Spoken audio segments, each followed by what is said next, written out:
بسم اللہ الرحمن الرحیم نحمدہ ونصلی ونسلم علی رسولہ الکریم اما بعد اعوذ باللہ من الشیطان الرجیم بسم اللہ الرحمن الرحیم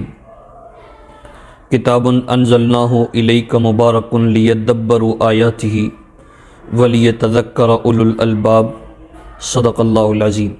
اللہم صلی علی سیدنا و مولانا محمد وعلی آل سیدنا و مولانا محمد وبارک وسلم تسلیما کثیرا کثیرا۔ محترم و مکرم ناظرین کرام، السلام علیکم ورحمۃ اللہ وبرکاتہ۔ آج جس اہم موضوع پر گفتگو کی ضرورت محسوس ہوئی وہ ایک سائل کا سوال، اور انہوں نے سوال کیا اس عورت کے بارے میں کہ جو عورت بلا وجہ، بغیر کسی عذر کے، بغیر کسی وجہ کے، بغیر کسی سبب کے، بغیر کسی پریشانی کے اور بغیر کسی ضرورت کے اپنے خاوند سے طلاق کو طلب کیا۔ اولاً یہ سمجھیں، ہمارا دین جو کہ ایک کامل اور مکمل دین ہے، جیسا کہ سورۃ المائدہ میں رب تعالیٰ نے فرمایا الیوم اکملت لکم دینکم واتممت علیکم نعمتی ورضیت لکم الاسلام دینا، کہ آج کے دن میں نے تمہارے لیے تمہارے دین کو مکمل کر دیا ہے اور میں نے تم پر اپنی نعمت اسلام کو پسند کیا ہے۔ اس سے یہ بات معلوم ہوئی کہ رب تعالیٰ نے ہمارے دین کو مکمل کر دیا ہے، اور کوئی چیز، کوئی بات، کوئی حکم، کوئی مسئلہ، کوئی ضرورت، کوئی فہم کی بات ایسی نہیں جو اللہ تعالیٰ نے دین اسلام میں ہمیں بیان نہ کی ہو اور ہماری رہنمائی نہ کی ہو۔ نبی علیہ السلام نے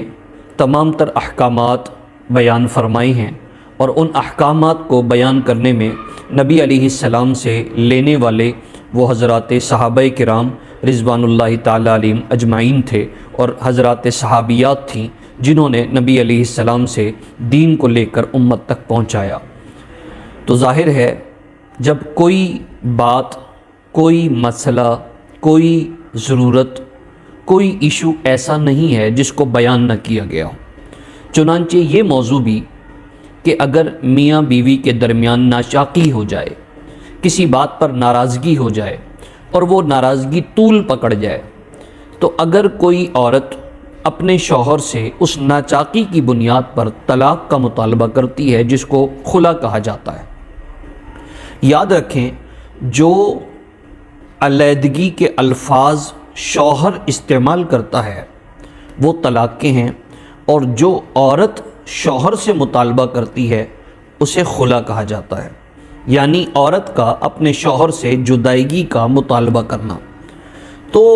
نبی علیہ السلام کے فرامین میں ہمیں یہ بات ملتی ہے کہ نبی علیہ السلام نے فرمایا، مشکات شریف کی حدیث ہے، کتاب النکاح ہے، باب الخلا، جلد نمبر 2، صفحہ نمبر 980۔ حضرت ابو ہریرہ رضی اللہ تعالیٰ عنہ راوی ہیں، فرماتے ہیں قال قال رسول اللہ صلی اللہ علیہ وسلم المنتزعات والمختلفات ہن المنافقات۔ وہ عورتیں، وہ خواتین جو کہ بغیر کسی وجہ کے خلا کا مطالبہ کرتی ہیں، اور جو بغیر کسی وجہ کے خلا کا مطالبہ کرتی ہیں وہ عورت منافقت کے درجے میں ہے۔ ان عورتوں کے دلوں میں نفاق ہے، ان عورتوں کے دلوں میں ظاہراً کچھ ہے، باطناً کچھ ہے، تذبذب کا شکار ہیں۔ تو ظاہر ہے جس طرح منافقین کے لیے فرمایا ان المنافقین فی الدرک الاسفل من النار، کہ منافقین جہنم کے سب سے نچلے درجے میں ہوں گے، تو کتنی خطرناک بات ہے۔ اور یاد رکھیں، جہاں دو خاندان آپس میں ملتے ہیں، میاں بیوی کے درمیان نزاع کا ہونا کوئی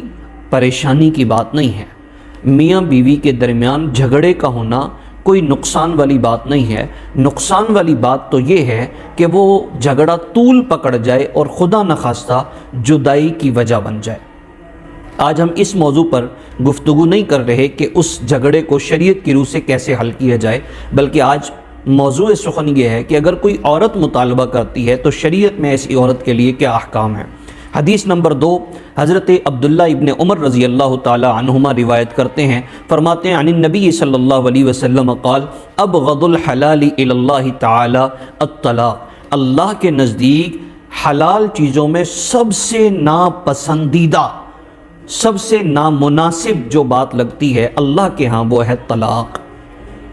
اسی طرح نبی علیہ السلام نے فرمایا، حضرت ثوبان رضی اللہ تعالیٰ عنہ، سنن ابی داؤد کی حدیث ہے، بابن خلا ہے، جلد نمبر 2، صفحہ نمبر 268، حدیث نمبر 2226۔ حضرت ثوبان رضی اللہ عنہ راوی ہیں، فرماتے ہیں نبی علیہ السلام نے فرمایا ایما امرأۃ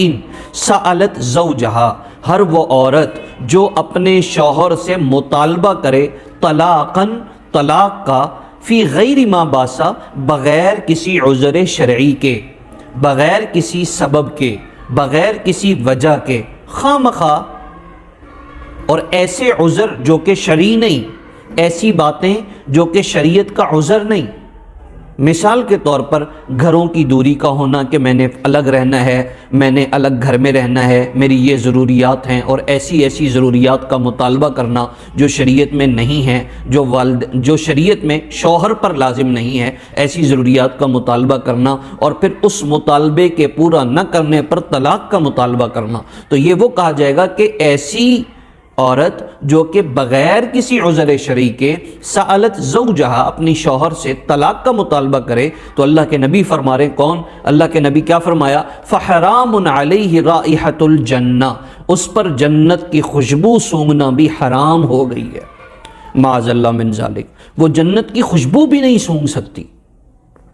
چنانچہ ہمارے معاشرے میں جو چھوٹی چھوٹی سی باتوں پر نزاع کا معاملہ چلتا ہے اور ابتداءً جدائیگی ہوتی ہے، شوہر اور میاں بیوی کے درمیان ناچاقی کا والا معاملہ ہوتا ہے، اور بعد ازاں طلاق کا مطالبہ عدالت کے تھرو کر لیا جاتا ہے، شریعت کی روح سے ایسی عورت اولاً نفاق کے درجے میں ہے، دوسرے نمبر پر آخرت کے لحاظ سے یاد رکھیں، مومن آدمی اور مومن عورت کے نزدیک سب سے بڑا عمل، سب سے بڑا ٹھکانہ ہمیشہ والی زندگی وہ آخرت کی زندگی ہے۔ دنیا کی زندگی تو وقتی اور عارضی اور فانی ہے، اس نے تو ختم ہو جانا ہے، اصل تو آخرت کی زندگی ہے۔ تو آخرت کے بارے میں اللہ کے نبی فرما رہے ہیں فحرام علیہ رائحۃ الجنہ، جنت کی خوشبو بھی اس شخص پر اور اس عورت پر حرام ہے جو کہ اپنے شوہر سے طلاق کا مطالبہ کرے۔ تو کتنی خطرناک بات ہے، اس لیے کوشش کرنی چاہیے کہ حتی الامکان یہ وہ کام جو کہ اللہ کے نزدیک سب سے ناپسندیدہ حلال کام میں، اس سے بچنا چاہیے، خاندان کو توڑ سے بچایا جائے اور جوڑ کی کوشش کی جائے، کمپرومائز کیا جائے اور اتفاق سے کام لیا جائے۔ اللہ تعالیٰ سے دعا ہے اللہ ہمیں سمجھ کی توفیق نصیب فرمائے۔ السلام علیکم ورحمۃ اللہ وبرکاتہ۔